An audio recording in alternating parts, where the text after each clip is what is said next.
Welcome. You have found the show we call Real Men Don't Cry, or Do They? This is a podcast for men, and on this show, we will hear real-life stories from men about how they have navigated the complexities of being a man in this modern day. We are going to look at the boys don't cry way of thinking and how that has influenced them and how they have risen above societal pressures to be true to themselves. The focus of this show is men's real-world experiences, not just ideas and theories. I hope that you will learn from what they have discovered and use it in your life as well. Let's get into today's show. Welcome, everyone. I am Brandon Archer, and this is Real Men Don't Cry, or Do They? So today's guest, this is a fascinating story, and I want her to share some of it.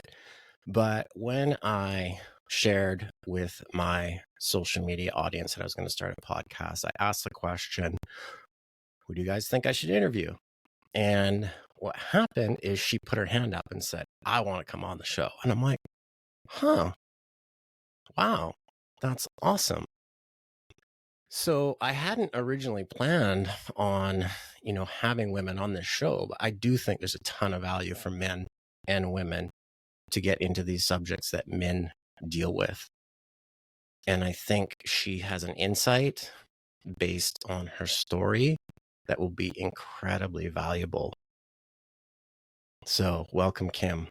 Thank you. I'm so excited to be here. Yeah, we've probably interacted for like a year and a half on social media. I would say so, yeah. Maybe two. Maybe.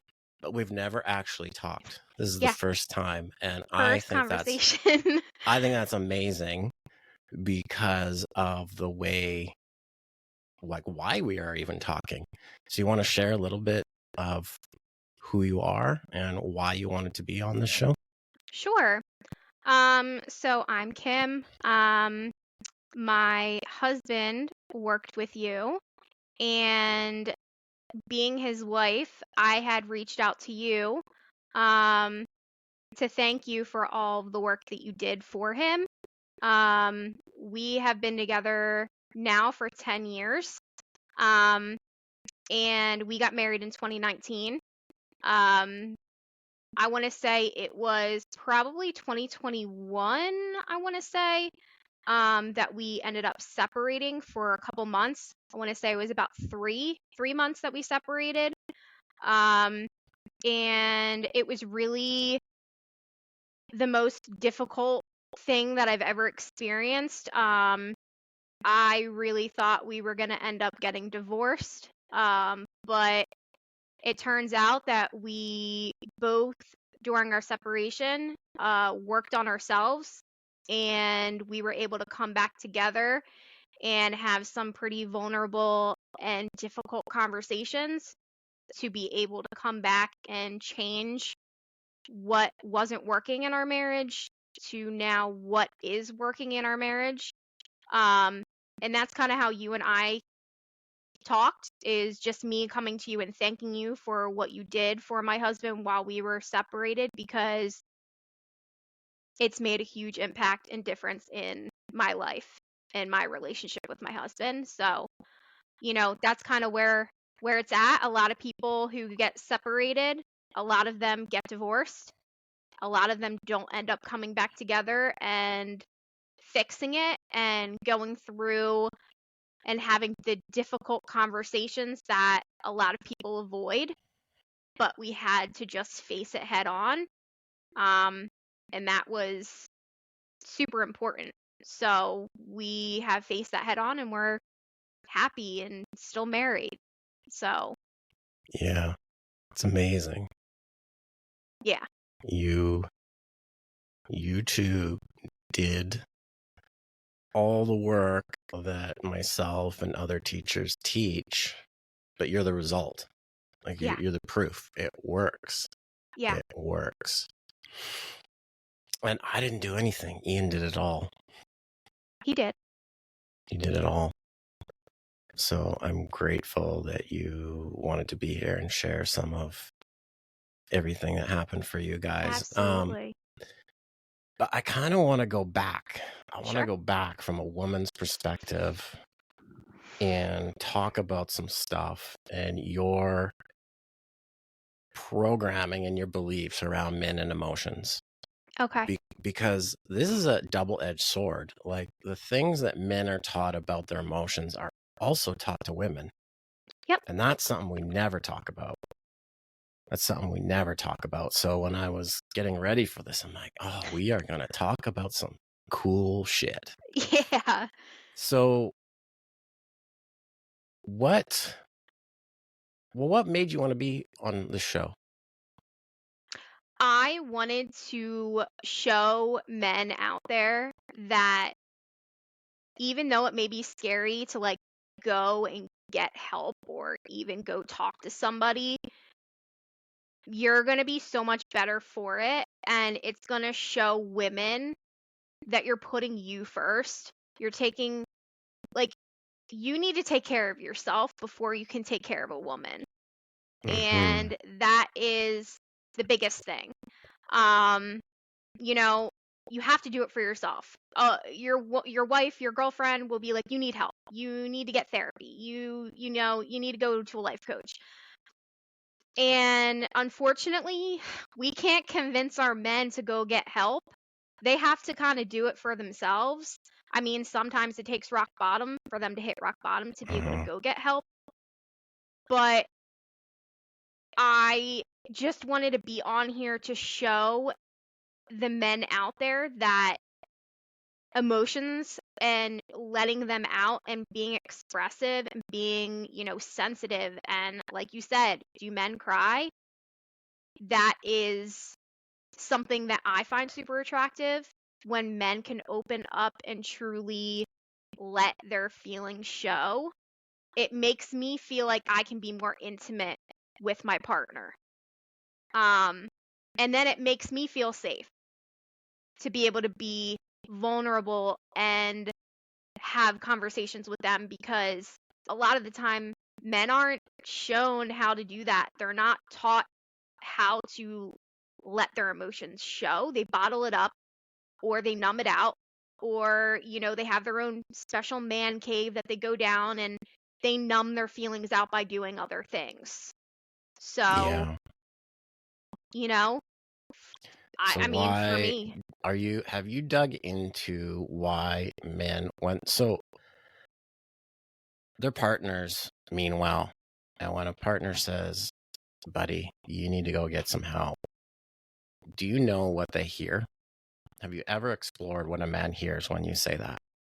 yeah, I'm not good enough, or something's wrong with me, or, you know, um, I'm a piece of shit, or, they will internalize that as being like I'm talking down to them, or they'll internalize it as something's wrong with them, Yeah. or,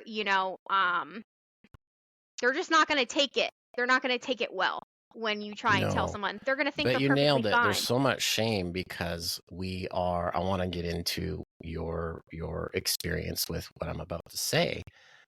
But the reality is we are taught from a very young age, this is what you do in a relationship, this is how you do it. You take care of your family. And when their partner says, go, you need help, instantly there's shame and I failed. But that's not fair because we've never shown how to do that. And you touched on it. Women want it. Well, you want us to take care of ourselves. Yeah. And we're talking generations of this stuff. So like this is it's coming a little more en masse, right? For a lot bigger part of society. But the reality is most men operate from that place of, I don't know what to do, and you can't tell me what to do. Yep. So I'm just going to like not do anything. Yeah. So I'm going to start with, did you ever see your dad cry? Hmm. I don't think so. Um, Not really. No. I didn't really see him cry. He bottled up his emotions, and I didn't really see him cry. I didn't really see him show that emotion. I've seen him like be angry, Mm. you know. Um but I haven't really seen him cry. No. No. When is your earliest memory as a child of seeing a man cry? That's a good question. Probably my brother, to be honest. My brother is a very sensitive person, so he cried a lot growing up. So I would say him, to be honest. Um, yeah, I would say watching him deal with getting bullied. He would cry all the time from that. And how was he treated when he cried by the family? To suck it up, really. You got to be a man, you know. It's kind of just like, just suck it up. There's no need for you to cry. Like, it'll be fine.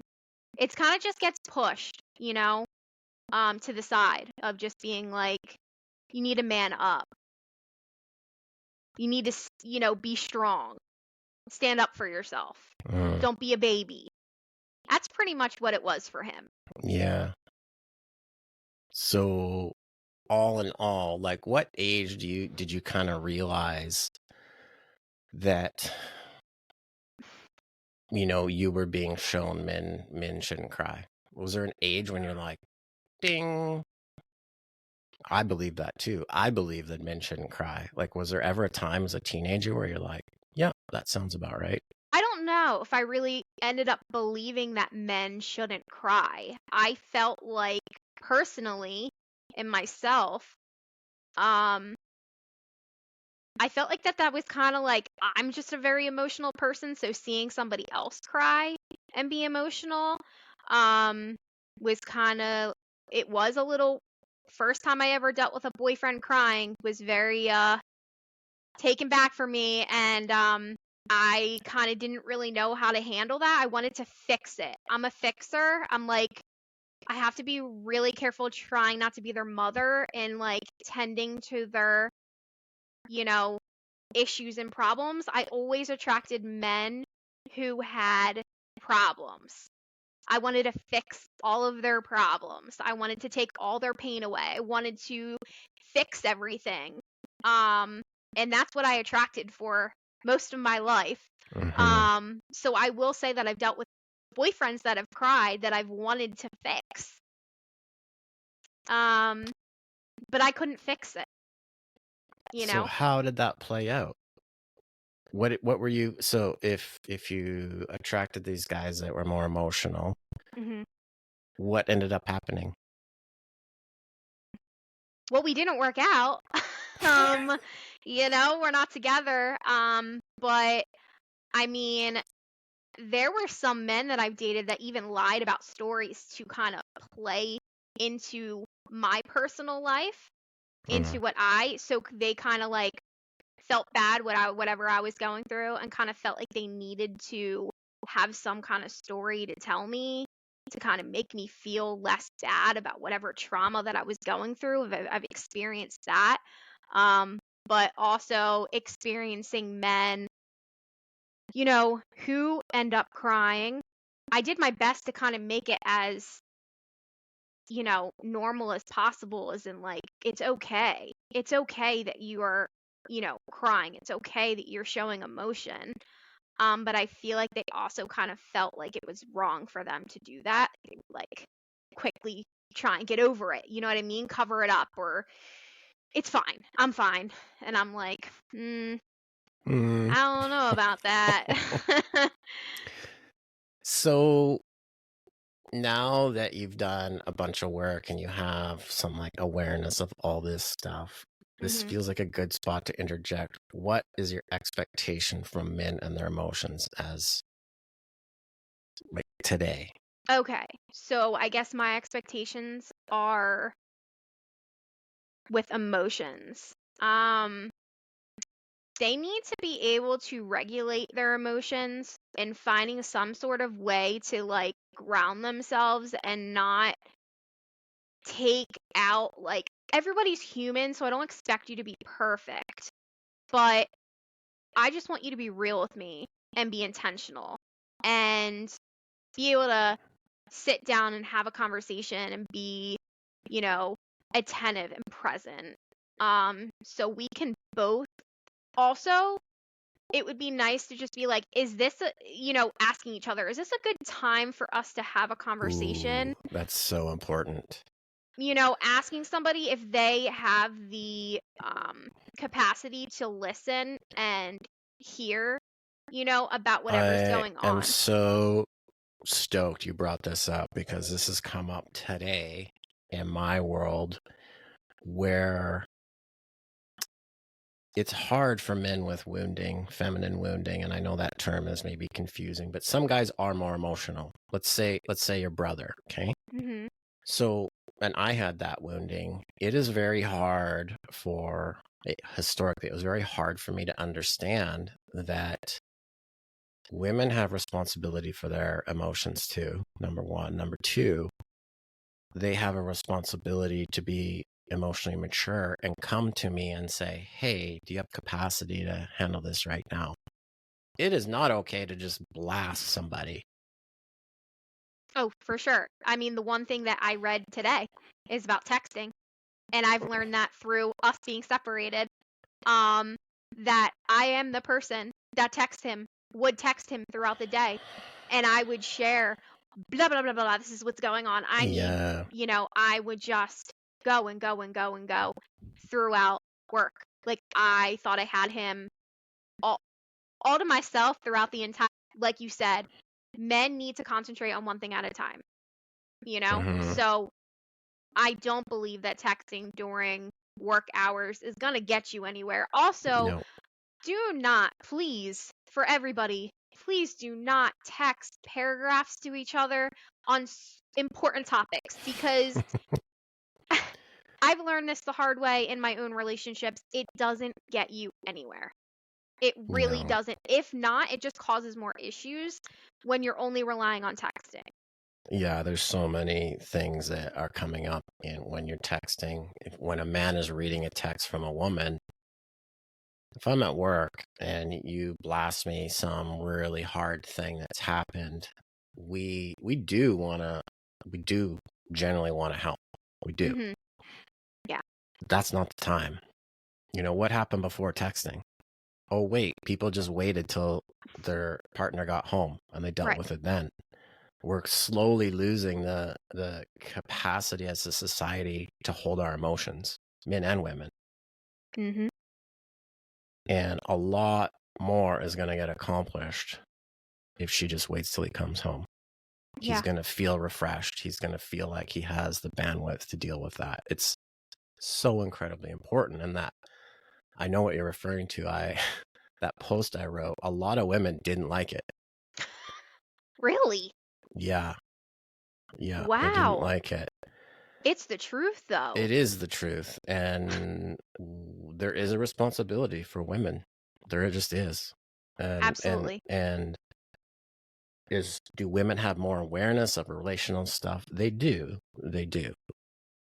But that doesn't mean you're emotionally mature. There's a massive, massive difference. So when you shared that, you don't text anymore, that's called emotional maturity. The fact that you hey, do you have the bandwidth to hear this? That's emotional maturity. Yeah. That is it's not carte blanche for the feminine to go, blah. That is not what this is. Correct. And I'm glad you brought that up because it's incredibly important. So even now, if you had to pick one thing that you've always wanted from men, what would that be? And don't just close your eyes for a minute, drop into your heart. Try not to use the language I know you have now. Just raw. Give it raw what you want from men. Safety is one thing. I would say safety and leading the relationship. And also just openness. Just being vulnerable with your feelings. I just want to know what's going on with you. Mm-hmm. I want to feel whatever is like what you're feeling. I want to connect. So I can understand everything you just said. 98% of men can't understand a word you just said.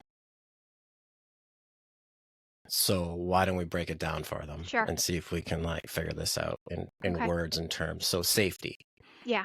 If I'm unaware of all this and you say safety to me, I'm like, what are you talking about? We live in a good neighborhood. Yeah. Yeah. So what do you mean by safety? Safety would be that I feel comfortable enough to let my emotions out in front of you without feeling judged or without feeling like I have to tiptoe around you, not really knowing what I'm gonna get. That's a huge thing for me. So how does a man accomplish that? So personally for me, I feel like grounding, like any type of like work in regarding his emotions and being able to also just tell me like I'm here for you and I'm here to listen to what you have to say. Like just acknowledging the things that I'm saying to him, knowing that I'm being heard as well. I just think that it's important for them to also be able to know their emotions and how they're feeling. I feel like there's different things that they can do as in exercises to help them with their emotions. Like Yeah, 100% is. like, you What know, you said, part of the safety was feeling heard. yeah. If I'm a man, I don't have this language. I'm like, I'm listening. What are you talking about? When you say the word, I want to feel heard, what do you mean? I want them to understand where I'm coming from. I want them to just be there, be present.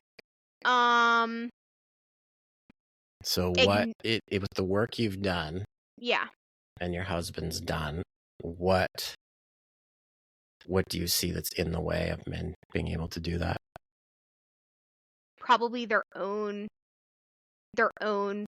like I'm trying to think of how I can explain this. I kind of put you on the spot with that I one. know you did. It's okay. What gets in the way of that? I mean, they're not present in the conversation Yeah. is one thing. So why here, I'll share with you like in my growth that so here's the funny thing. Everything I share, Yeah. I've had to do. Okay. Like I was a hot fucking mess. You would not have liked me 5 years ago. And so I get what not being present. I get it. I heard all these words. I'm like, this fucking is so hard. I don't know what anybody's talking about. And the things that get in the way of me and the men I work with being present is all of the stories that are going on in our head. Mm. That's ultimately what's in the way. The stories could be, I need to defend myself. Mm-hmm. The stories could be, she doesn't love me. There's all these stories happening that prevents a man from being the presence that you're asking for. It's not take a weekend course and you know how to be grounded as a man. It's not the way this works. Correct. And that's super important for guys to hear. It's like, yes, you're right. Presence. Yeah, of course you're right, because that's your experience. That's what you require. That's what you want from a man. It's just like, for a man to hear that, it's like, I don't fucking know what you're talking about. Yeah. I really don't know what you're talking about. And I didn't either. But it's important for you to share those things still, for sure. I got another big question. Okay. What did you think marriage would be like? Oh man, I had a lot of expectations for marriage, and to be honest with you, I'm gonna just put it out there. I had asked Ian, I had asked my husband, "What are your expectations?" "I don't have any." "What do you mean you don't have any?" He's like, I just don't have any." And I got offended by that. I was like, "You don't have any expectations of our marriage at all?" And he was like, "No." And then obviously we came back to that and he has expectations. But for me, I had a lot. of expectations getting married. I So was what did like, you think it was going to be? I just thought that, I'm your wife, so treat me like I'm your wife, meaning like you want to spend time with me and to have quality time. You're not choosing other things over me. We are going to, like, I guess I don't think it was going to be perfect, but we've been together for, a long time, to the point where I'm like, okay, we've been together for years. Now we're getting married. I don't really think a lot things going to change, but I also think that now that I'm your wife, so it needs to just be like higher up. Like, all right, so now that I'm your wife, I'm not just your girlfriend, I'm not just your fiance. Now I expect things to be higher. Ooh. That's really how it went for me. I'm like, okay, I'm not your girlfriend anymore. I'm not your fiance. I'm your wife. Like, do not speak to me that way. I'm your wife. Like certain ways of how we would communicate, I would just be like, nah, this is not working for me. So what were some of those expectations? Like, do you have any like specific? Because I got another question Okay. but do you got like two specific things? As I expected X and I expected Y. I expected him to like know what my love languages were and for him to just do them. Like, I know what she loves. I know what's going to make her happy, so I'm just going to do them every day for her. I'm going to make sure that I make her happy in her love language. I, was expecting him to, let's see, just being more, I guess, open with me about things. We didn't have like deep conversations that, I was expecting to have when you get married. I guess another thing that I was expecting from him was I was expecting him to kind of like know how I was feeling, or like, based off of how long we've been together. I kind of was expecting things that I shouldn't have expected, because he's not going to know unless I tell him. He's not going to know unless we have these conversations. But I was I kind of put him on a pedestal a little bit of like, he needs to be. So did you expect him to change just because you got married? I would say yes. Isn't that wild? I would say yeah. So Because where did that come from? Where did that belief come from? probably how I grew up, maybe from my parents, maybe from just like, I didn't want to end up like my parents. My parents are divorced, right? So I'm just like, all right, we're married now, we're stuck with each other, right? We're not going to get divorced, we're not going to, follow those same footsteps. So like, now it's on. It's a test. Like, let's go. I love the way you present it. So where, besides your parents, because obviously Yeah. you learned from there, how much do you think like pop culture, movies you watched as a Oh, kid? for sure.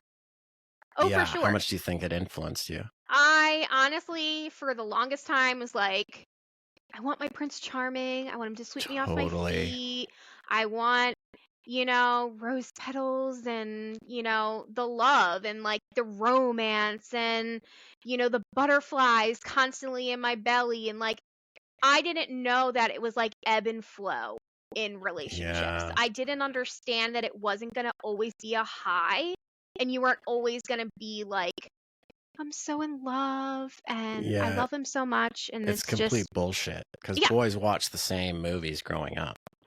So yeah, think about that. Little girls are getting programmed. This is what to expect. Little yep, boys are getting programmed. This is what I do. And then when that shit doesn't work, oh, fuck, what do we do? yeah, yeah. So what did marriage end up being like? Hard. Fucking hard. It was, honestly, I say it to this day, we shouldn't have gotten married when we got married. But we did it. And I'm thankful that we did at the same time, because I don't know if we would have came out the way that we have if we weren't married. we got married at a time where we still both didn't do the work for ourselves. Like, yeah, I've been in therapy since I got forced into therapy when I was a little girl, but like, growing up and finally choosing therapy for yourself, I've been in therapy since Ian and I first started dating. So that was 2013. Um, so it took a lot. He didn't believe in therapy. He was like, "No, I don't need help. I'm good. Therapy's stupid." But that it's because it triggers men's I'm not capable. Correct. It's fucked. And most guys don't understand that's what it triggers. Correct. They're just like, no, I don't need it. But Correct. secretly, they're like, I'm a failure if I go to therapy. Yes. Which I think is why, well, I know it's why guys wait till things are done. And then they're like, oh shit, she wasn't kidding. I will say something I learned, though, that was really important for me to learn when we separated and he finally got the help that he needed to get. I was like, why wasn't I enough? Why did it take me walking away for him to finally get the help he needed? That was so hard for me. I was crying and crying and crying and being like, why was I not enough? Why was I not worth it? But after the work that I did for myself, going into my own coaching experience, working on my own self, I realized it had nothing to do with me. It had nothing to do with me. It had nothing to do with whether or not I was enough for him. It had everything to do with him and himself. And finally being like, fuck, I don't want to lose her. I don't want to lose my marriage, but also like, what do I need to do for myself here? And that was just like amazing to me. Yeah. No, you're 100% right. Besides the things we talked about, what other obstacles do you think there is for men? Probably inner child work. I know that's like something like thinking about their inner selves, thinking about them like.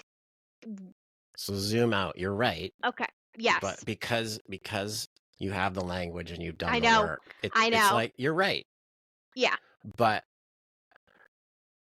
you're a woman just watching men going, oh wow, that's really sad. Like, what do you see the men doing amongst each other or the male population that's like an obstacle to doing that inner child work that you mentioned? Well, what's an obstacle of them not doing that, not doing the work that of like going in themselves? What keeps them from doing it that you've Probably observed? fear. Fear is one thing. Another thing is avoidance. Like they don't want to look at themselves. They also don't like know how to really go and like talking. Little you is always going to be inside of you no matter what, right? And you have to always think also about how you were raised, how you were brought up, and also I think that again, it's difficult like looking back, I guess, and like relating to the younger years of you and knowing that that's the same person. But I don't know how. I'm trying to think of like how it would be like an obstacle for them to be able to like get there. Yeah, I mean, I was just curious. Like I can speak to it, but as a woman observing men is kind of what I was curious about, because what happens is something as simple as, they ask their buddies what to do in a relationship, and it's complete bullshit. It's completely the wrong thing to do. Yeah. Oh, she's just being a bitch. Oh, yeah. It's just that time of month. Like complete nonsense. So there's like the boys club, not the men's club. You'll notice I said it's the boys club because it's emotionally immaturity. And that, like, guys that are listening, this is not your fault. Like, this is a societal thing that's been happening for generations. Your grandfather had no clue. Your great grandfather had no clue. Society has moved so fast in my life is taking away, and let's go back 150 years or 200 years in farming culture. Men's roles were very defined. It's very, very clear. Now that women can make the same amount of money or more, those roles are gone. Mm-hmm. And it leaves us in this place where we have to evolve. Like we have to. We don't have a choice. You don't get to just be the breadwinner. That's not good enough anymore. And Mm-hmm. it's a challenge because I think partly, our men's ability to focus on one thing is Mm-hmm. probably biting us in the ass right now. Yeah. Right? Because the world's moved so fast, it's like, I don't know what to focus on. I have no clue what to focus on right now. So you get a bunch of men in that same situation. How do you find your way out? You don't listen to the women unless you're like realize they actually know what the fuck they're talking about. It's just Mm-hmm. not a language you understand. Right. Which is why when you're sharing, I'm like, I what does know. safety mean? Yeah. Because a guy doesn't hear, he's like, Yeah. what are you talking about? We live in a great neighborhood. Like, so, what you guys are doing and having these deeper conversations, I would imagine you're trying to find a language you can both understand, or you're trying to learn each other's language. Another huge thing that I will say that has been that like I want men to hear also is like leading in the relationship. Yeah, I heard you say that. What does that I mean to you? So for me, it's like taking the initiative of like them, if they're like, "What do you want to eat for dinner?" And I'm like, "I don't know." And he goes, "I don't know." No, I want you to pick and choose what we're, having for dinner. Just Yeah, pick for me, please. Or, you know, I don't know. I just want you to make the decisions, like plan things. I feel like I'm always in my masculine, which I know a lot of people will be like, "What is that?" that's Um, fine. Yeah, but use the like, language. yeah, but like I feel like I have to always be the one to take charge. And, I used to feel like I always had to take charge and everything, and I wasn't able to just relax and chill and let him take the reins, you know? Um, and for me to be able to be like, okay, cool, that has been wonderful. We want that. Us women want to be So able to here allow him to take charge. here's what guys are hearing. It's like, I don't give a fuck where we eat. And what I say is, you better start giving a fuck. Yeah, Number one. Number two, you need to be prepared for her to say, I don't want that. If correct. you pick Italian, let's go to Italian. And she says, I actually feel like Thai food tonight. You need to go, okay. Yeah, And that's the difference between like emotional maturity and not. You need to understand what's going on. yeah, She's different than you are, dude. She is different. And I yeah. really see that women not wanting, women using language that women understand. Men don't understand it, and Hmm. vice versa. Right. And I think that's what you're referring to on those hard conversations is you're trying to share your heart in a way he can understand and vice versa. Yeah. I mean, it's not easy having conversations when it comes to just like learning about all this. Like I didn't know much about this, but Mm-hmm. knowing my husband going through it, it was like, all right, I'm learning a lot, through this experience. But it was difficult and it still is difficult. It's not, it's going to always be something that we're going to be working on forever. This isn't like, oh, he got the help, I got the help, and it's 100% perfect. It's not Yeah. going to be that way. No, the way I see it is you're learning skill sets Yeah. on We have how the to tools. navigate the relationship. That's it. There's no fix. Yeah. There's skills to learn how to navigate what's going on. Yeah. Absolutely. What has been your experience in seeing a man work on himself? It's been life changing for me. It's been life-changing. To have somebody who now can sit and hold my emotions, meaning can listen, can take it all in, who doesn't get defensive about the things that I say, who understands where I'm coming from and can take criticism from me if need be and not get hurt and upset and angry about it, and then apply those things so it continues to get better. Like, I understand that you're human. We all have triggers. We all have trauma. So it's about how we handle those things. And it's been a game changer for me. Like, when him and I first got back, the first day that I got back into this house, we meditated together. It was a inner child meditation that we did, and I bawled my eyes out. It was insane. I never thought that I would be meditating with my husband. We've never done that before.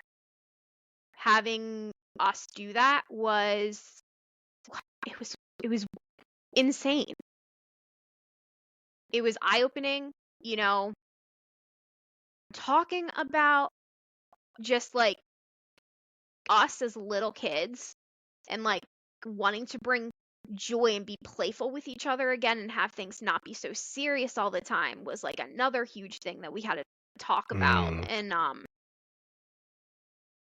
just enjoying each other's company and also making things be intentional with our time. Like, physical touch was another huge thing that was not happening very often. That changed.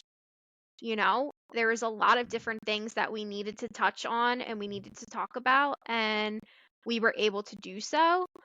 Ian would get angry a lot, but it wouldn't be, he wasn't ever like physically angry or anything like that, but he would yell a lot, or, he would just get angry. And he has the tools to now not lash out, to be able to, not project his emotions onto me.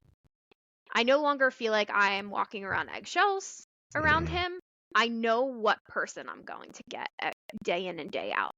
And that has been a huge game changer for me.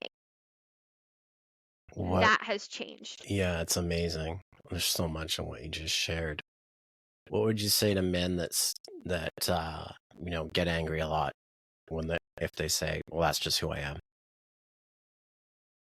Well, I ain't putting up with it. I mean, you have to do the work for yourself to figure out where those emotions are coming from. Well, I think, the reality of somebody that says that, you just haven't seen that there's another way. Correct. You can change your behavior. Oh, for sure. You've seen it. I've seen it. Yes. It happens. Mm-hmm. The meditating thing, just like that got me a little emotional, because that, in my opinion, is leadership. But a kind of leadership in a relationship that's not really modeled, because I could see a lot of guys thinking that's way too feminine. That's way too girly. What would you say to that? Try it. Do it. I would say no, it's not. But you also have to learn how to get out of your comfort zone. Yeah. That's not something they're going to be comfortable doing on their own. They're going to think, that's stupid. What the hell is that going to do for me? Well, meditation does a lot for you. Yeah, meditation is, if you're not meditating, you're missing out on, people don't understand what it is. And journaling. Yeah. Journaling is huge. Yeah, and personally for me. I mean, those are, you probably know too, those are like the first two things I get guys to do. Yeah. Because the mind, like with meditating, your mind is running away doing whatever the fuck it wants. People don't understand. You can actually learn to have it work for you instead of it run you. That's what meditating is. And that's like a leadership, that's self-leadership, so that you can lead your relationship. So Yeah. now your crazy thoughts, your worries, your stresses, your anger is not driving you. Mhm. It's not dictating how you behave, Mhm. because you have a relationship with it. Yeah. And you've seen, it's wild what happens. It absolutely is. So if you had not done this work, where would you be? We would be divorced. We would not be together. If he did not decide to work on himself, I would have ended up divorcing him because I was extremely unhappy with how I was being treated, with how our relationship was going. I felt like I deserved more. I felt like I deserved better. And I'm just so thankful that he gave himself that. Like, I can't thank you enough for making our marriage work, because it has been, again, life-changing for me to see him do the work that he needed to do. You know, it's been life-changing just to be in this marriage with him. We're in a completely different place than we were, 2 years ago. So if it weren't for the work that he did, and also me, like, I needed to do the work for myself as well. It can't just be one person. And Yeah, that's a huge thing. Like, it's massive. yeah. And where would you be on your life journey if he hadn't done that work? Like, I know you said divorce, but where do you think your trajectory would have taken you on who Kim is? I mean, I would have continued to work on myself, but in what regards? What specific? Like, Nothing specific. Just curious where you think what version of yourself you would be. I would have been a lot better of a wife to somebody else, or even if I got married, I don't know, but I would be a hell of a lot better of a partner, because I wasn't going to make the same mistakes twice. Like, I knew that he was not the only one that fucked up in the marriage. I fucked up in the marriage, and I took accountability for the mistakes that I've made in the marriage. Like, who knows if he would have decided to come back and continue to be with me. I may have been the one that walked out, and I may have been the one that decided the separation, but I was terrified of us having that conversation, of coming back in this house and being like, are we going to stay together, or are we going to get divorced? I could have decided, now that he did the work, that I'm ready. I'm ready to be back in this marriage with him, and he could have said, nope. Yeah. I'm not. I'm not going to be in this marriage with you anymore. Forgiveness is a huge component that Huge. So what would you say on that note? So this is it's such a fucking slippery slope, because men are hurt. They need to catch up in a lot of regards. But what would you say to women? What would you say to women that have men they're struggling? They have, let's just, I don't like labeling things they fucked up, but let's just label it for a minute. What do you have to say to women where their men have fucked up and are willing to put in the work? if they're willing to put in the work, then you need to give them a chance. You need to be patient. It's not going to happen overnight. You need to support them and know that I'm proud of you, and I'm here, and I'm going to give you the space that you need to be able to do what you need to do. But also make sure you're, holding them accountable for things. That's a huge thing. If you see them slipping, if you see them changing, if you see anything that, is not what you want in your relationship, you need to speak up. You need to be open.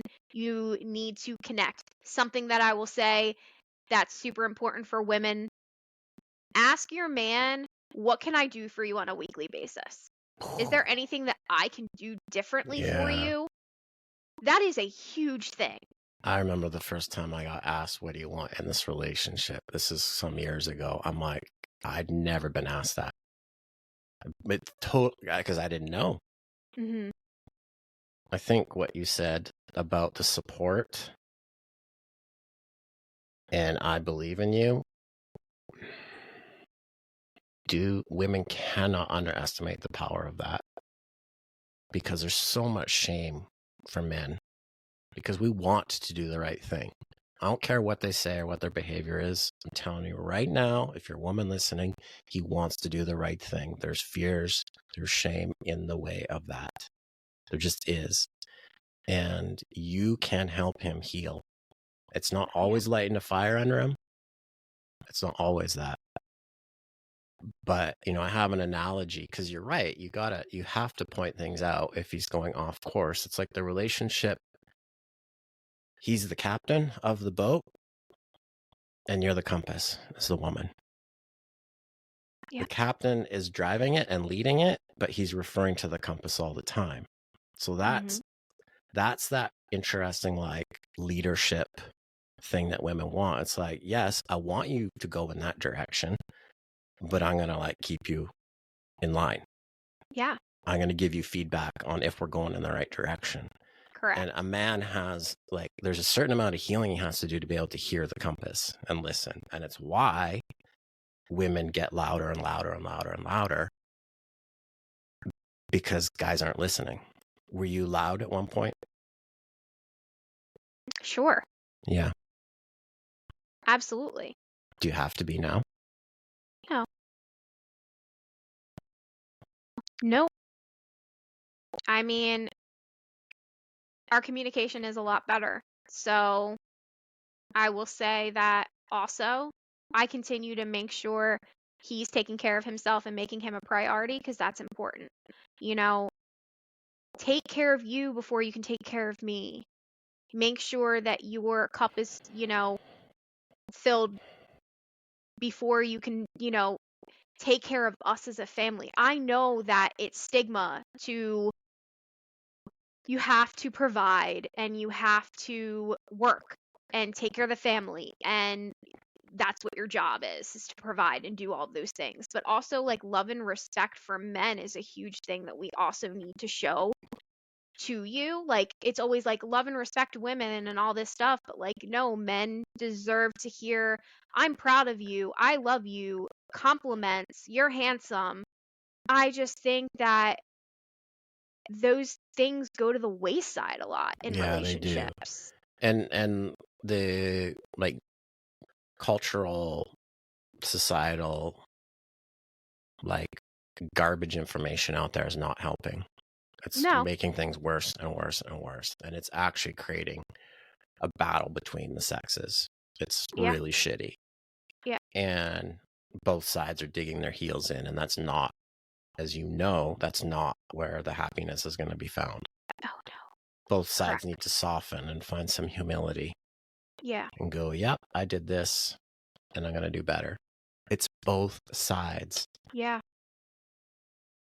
Yeah. I see a lot of men really working hard, really trying, and their women are like, they're not budging, and that's not helping.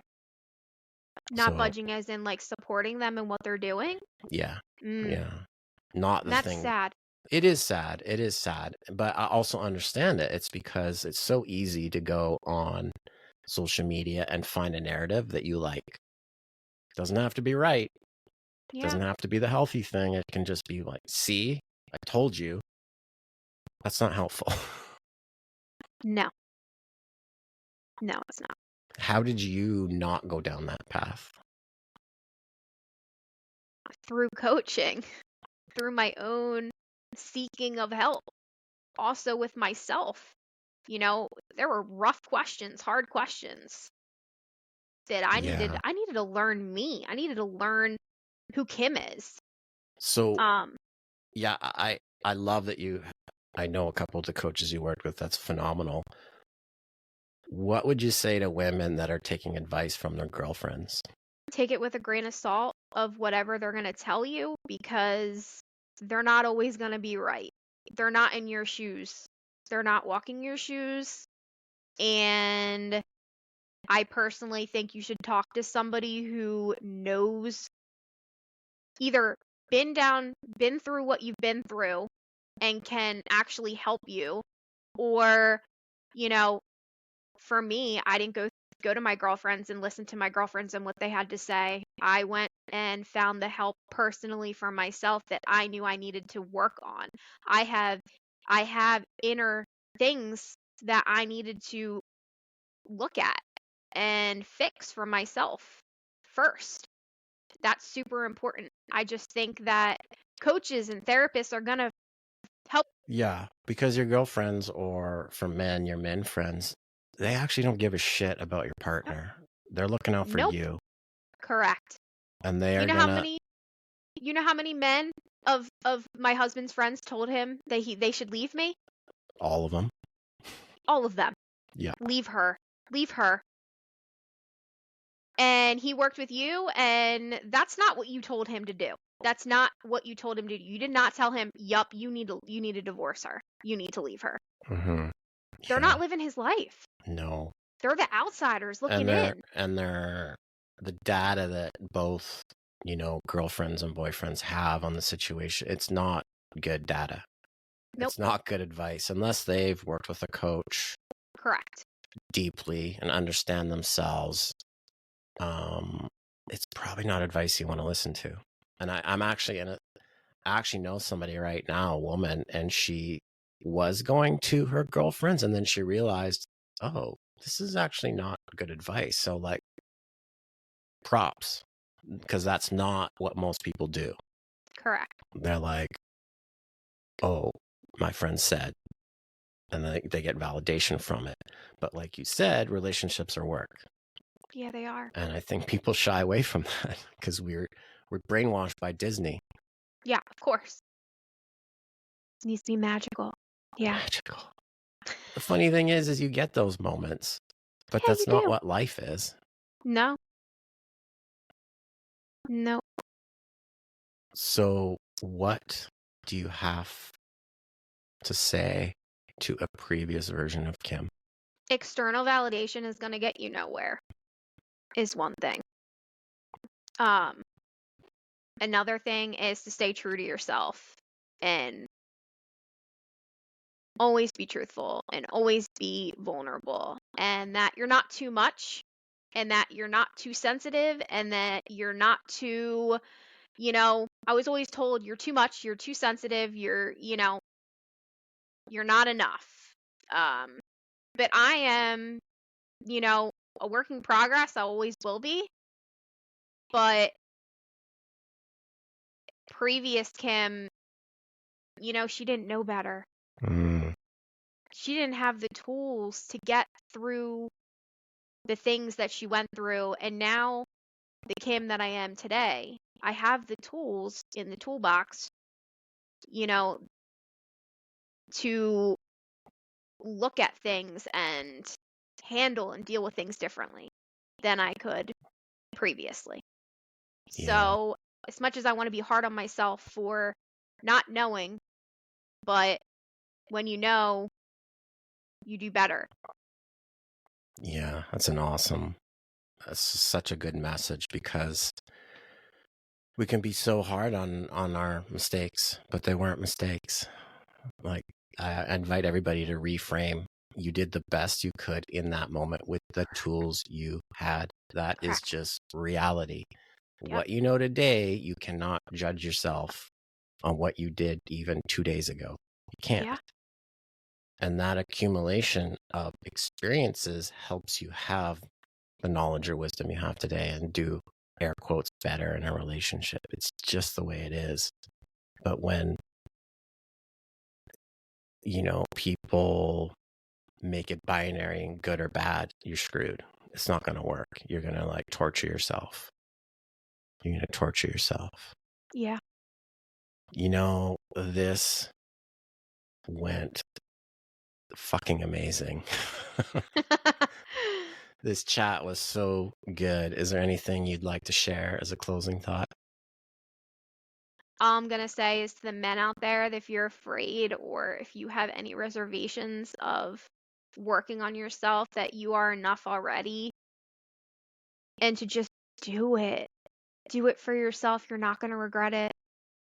Not just for the women out there, but for yourself, because you're all that you got, you know?